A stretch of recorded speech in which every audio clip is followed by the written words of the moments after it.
The Bible in a year is November the 11th. Old Testament reading from the English Standard Version is Lamentations chapter 3, 4, and 5. The New Testament reading for today is Hebrews chapter 8. Lamentations chapter 3. I am the man who has seen affliction under the rod of his wrath. He has driven and brought me into darkness without any light. Surely against me he turns his hand again and again the whole day long. He has made my flesh and my skin waste away. He has broken my bones. He has besieged and enveloped me with bitterness and tribulation. He has made me dwell in darkness like the dead of long ago.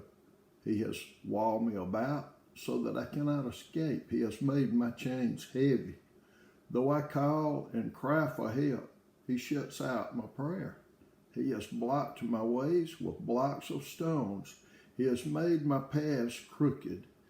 He is a bear lying in wait for me, a lion in hiding. He turned aside my steps and tore me to pieces. He has made me desolate. He bent his bow and set me as a target for his arrow. He drove into my kidneys the arrows of his quiver. I have become the laughingstock of all peoples, the object of their taunts all day long. He has filled me with bitterness. He has sated me with wormwood. He has made my teeth grind on gravel and made me cower in ashes. My soul is bereft of peace. I have forgotten what happiness is. So I say, my endurance has perished. So has my hope from the Lord. Remember my affliction and my wanderings, the wormwood and the gall. My soul continually remembers it and is bowed down within me. But this I call to mind, and therefore I have hope. The steadfast love of the Lord never ceases. His mercies never come to an end. They are new every morning. Great is your faithfulness. The Lord is my portion, says my soul, therefore I will hope in him. The Lord is good to those who wait for him, to the soul who seeks him. It is good that one should wait quietly for the salvation of the Lord. It is good for a man that he bear the yoke in his youth. Let him sit alone in silence when it is laid on him. Let him put his mouth in the dust. There may yet be hope. Let him give his cheek to the one who strikes, and let him be filled with insults. For the Lord will not cast off forever, but though he cause grief, he will have compassion according to the abundance of his steadfast love. For he does not afflict from his heart or grieve the children of men, to crush underfoot all the prisoners of the earth, to deny man justice in the presence of the Most High, to subvert a man in his lawsuit. The Lord does not approve. Who has spoken, and it came to pass, unless the Lord has commanded it? Is it not from the mouth of the Most High that good and bad come? Why should a living man complain, a man, about the punishment of his sin? Let us test and examine our ways and return to the Lord. Let us lift up our hearts and hands to God in heaven. We have transgressed and rebelled, and you have not forgotten. You have wrapped yourself with anger and pursued us, killing without pity. You have wrapped yourself with a cloud so that no prayer can pass through. You have made us scum and garbage among the peoples. All our enemies open their mouths against us. Panic and pitfall have came upon us, devastation and destruction. My eyes flow with rivers of tears because of the destruction of the daughter of my people. My eyes will flow without ceasing, without respite, until the Lord from heaven looks down and sees. My eyes cause me grief at the fate of all the daughters of my city. I have been hunted like a bird by those who were my enemies without cause. They flung me alive into the pit and cast stones on me. Water closed over my head. I said, I am lost. I called on your name, O Lord, from the depths of the pit. You heard my plea. Do not close your ear to my cry for help. You came near when I called on you. You said, do not fear. You have taken up my cause. O Lord, you have redeemed my life. You have seen the wrong done to me. O Lord, judge my cause. You have seen all their vengeance, all their plots against me. You have heard their taunts, O Lord, all their plots against me. The lips and thoughts of my assailants are against me all the day long. Behold, they're sitting and they're rising. I am the object of their taunts. You will repay them, O Lord, according to the work of their hands. You will give them dullness of heart. Your curse will be on them. You will pursue them in anger and destroy them from under your heavens, O Lord. Lamentations chapter 4.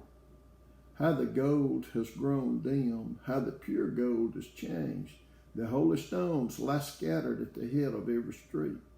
The precious sons of Zion, worth their weight in fine gold, how they are regarded as earthen pots, the work of a potter's hands. Even jackals offer the breast. They nurse their young, but the daughter of my people has become cruel, like the ostriches in the wilderness. The tongue of the nursing infant sticks to the roof of his mouth for thirst. The children beg for food, but no one gives to them. Those who once feasted on delicacies perish in the streets. Those who were brought up in purple embrace ash heaps. For the chastisement of the daughter of my people has been greater than the punishment of Sodom, which was overthrown in a moment, and no hands were wrung for her. Her princes were purer than snow, whiter than milk. Their bodies were more ruddy than coral. The beauty of their form was like sapphire. Now their face is blacker than soot. They are not recognized in the streets. Their skin has shriveled on their bones. It has become as dry as wood. Happier were the victims of the sword than the victims of hunger, who wasted away, pierced by the lack of the fruits of the field. The hands of compassionate women have boiled their own children. They became their food during the destruction of the daughter of my people. The Lord gave full vent to his wrath. He poured out his hot anger, and he kindled a fire in Zion that consumed its foundations. The kings of the earth did not believe, nor any of the inhabitants of the world, that foe or enemy could enter the gates of Jerusalem. This was for the sins of her prophets and the iniquities of her priests, who shed in the midst of her the blood of the righteous. They wandered blind through the streets. They were so defiled with blood that no one was able to touch their garments. Away, unclean people cried at them. Away, away, do not touch. So they became fugitives and wanderers.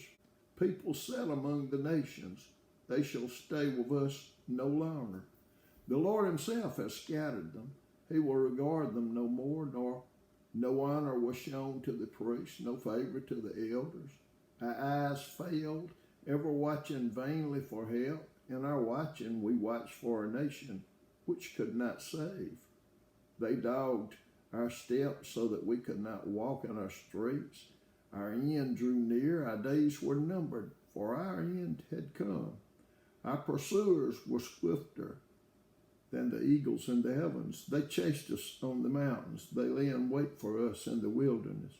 The breath of our nostrils, the Lord's anointed, was captured in their pits, of whom we said, under his shadow we shall live among the nations. Rejoice and be glad, O daughter of Edom, you who dwell in the land of Uz. But to you also the cup shall pass. You shall become drunk and strip yourself bare. The punishment of your iniquity, O daughter of Zion, is accomplished. He will keep you in exile no longer, but your iniquity, O daughter of Edom, he will punish. He will uncover your sins. Lamentations chapter 5.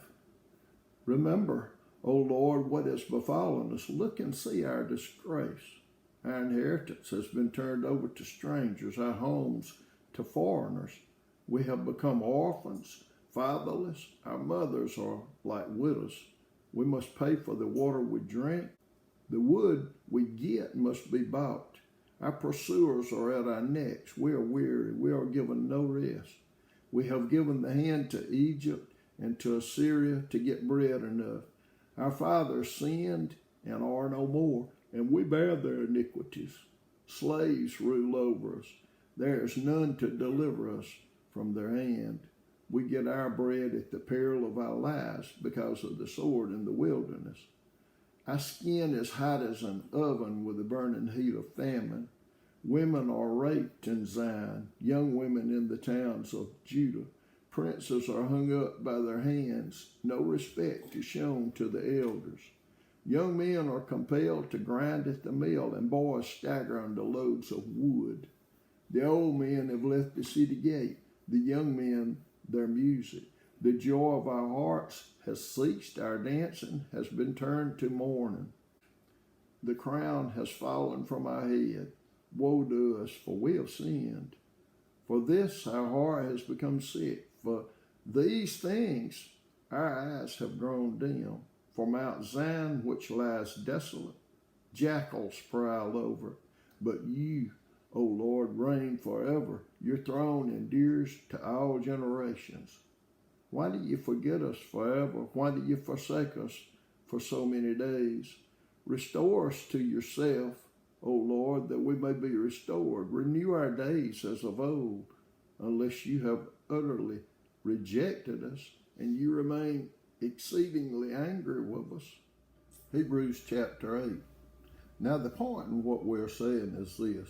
We have such a high priest, one who is sitting at the right hand of the throne of the majesty in heaven, a minister of the holy places, in the true tent that the Lord set up, not man. For every high priest is appointed to offer gifts and sacrifices. Thus it is necessary for this priest also to have something to offer. Now if he were on earth, he would not be a priest at all, since there are priests who offer gifts according to the law. They serve a copy and shadow of the heavenly things.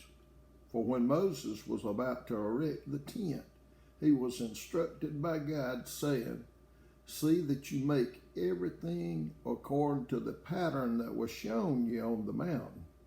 But as it is, Christ has obtained a ministry that is as much more excellent than the old, as the covenant he mediates is better, since it is enacted on better promises. For if that first covenant had been faultless, there would have been no occasion to look for a second.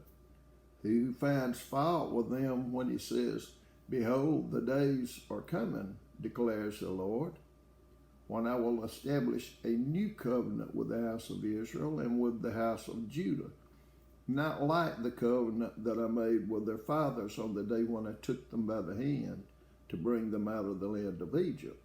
For they did not continue in my covenant, and so I showed no concern for them, declares the Lord. For this is the covenant that I will make with the house of Israel after those days, declares the Lord. I will put my laws into their minds and write them on their hearts, and I will be their God, and they shall be my people. And they shall not teach each one his neighbor and each one his brother, saying, Know the Lord. For they shall all know me, from the least of them to the greatest. For I will be merciful toward their iniquities, and I will remember their sins no more. And speaking of a new covenant, he makes the first one obsolete. And what is becoming obsolete and growing old is ready to vanish away.